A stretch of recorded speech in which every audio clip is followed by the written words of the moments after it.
Hello student, आज हम पढ़ने वाले हैं जो पीडीएफ हमने आप लोगों को दिया था उसको सॉल्व करने वाले हैं। तो पीडीएफ के जो लास्ट वाली सवाल है, लास्ट सवाल से शुरू कर रहे हैं। क्वेश्चन तो आप लोग खुद से कर सकते हो, लेकिन जो सवाल हैं उसको हम सॉल्व करा दे रहे हैं। तो सबसे नंबर लास्ट वाली सवाल जो देखो 50 नंबर होगी, जो बच्चे पीडीएफ अलग कल आए थे कोचिंग दूसरी टाइम, उन लोगों के पास होगा जो क्वेश्चन लिखवाए थे अदर, वो वाला भी उसी से सॉल्व कर रहे हैं। जिनके पास नहीं हो अपना पीडीएफ किसी से ले सकते हैं, ठीक है। तो देखो लास्ट वाले क्वेश्चन में दिया क्या है। सबसे पहले बोल रहा है कि दिए गए परिपथ में गैल्वेनोमापी में कोई विक्षेप नहीं है। इसका मतलब क्या है, गैल्वेनोमापी में यानी जी में कोई विक्षेप नहीं हो रहा है। तो बोल रहा है कि सेल से कितनी धारा प्रवाहित हो रही है, सेल से कितनी धारा प्रवाहित हो रही है। यहाँ पर एक थोड़ा सा चित्र छोड़ दिया था, यहाँ पर लगाया भी है जी क्या है, गैल्वेनोमीटर। यहाँ पर क्या लगा है, एक जी। देखो इसका तो एक सिंपल सा आंसर ये हो जाएगा कि यहाँ पर शून्य धारा प्रवाहित हो रही है। कितनी धारा प्रवाहित हो रही है, शून्य धारा। शून्य क्यों हो रही है, क्योंकि गैल्वेनोमापी में जब कोई मतलब विक्षेप नहीं हो रहा है, इसका मतलब क्या है, धारा का मान वहाँ पर शून्य। लेकिन इसको यदि अगर हम सॉल्व करें तो देखो क्या आंसर आता है।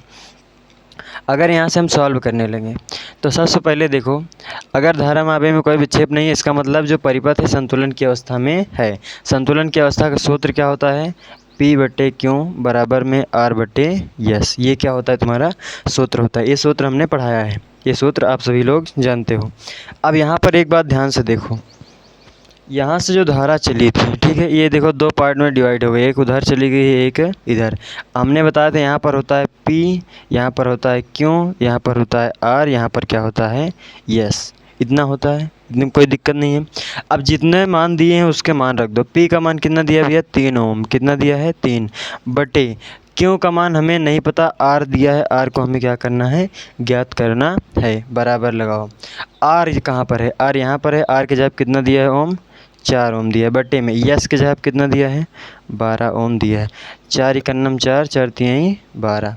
इसको काट सकते हो, कोई दिक्कत नहीं है।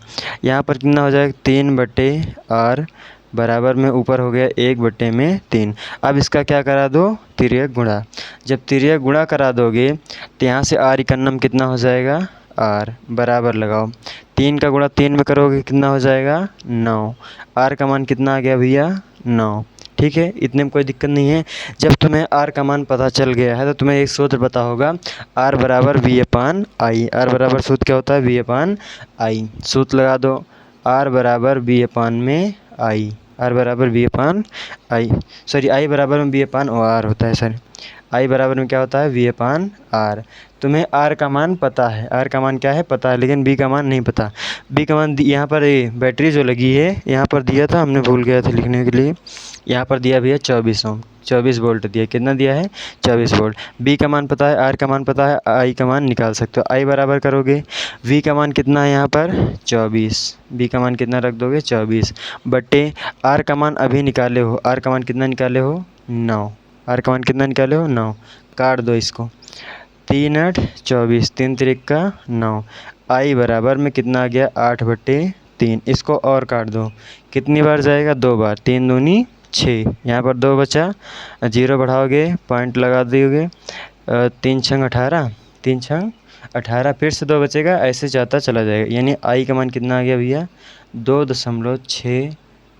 यहाँ पर धारा का मात्रक जो होता है वो होता है एम्पियर। धारा का मात्रक क्या होता है, एम्पियर। ये तुम्हारा क्वेश्चन क्या हो गया, सॉल्व हो गया। ठीक है, अब अगला जो क्वेश्चन बचा है उसको भी हम सॉल्व कर लेंगे।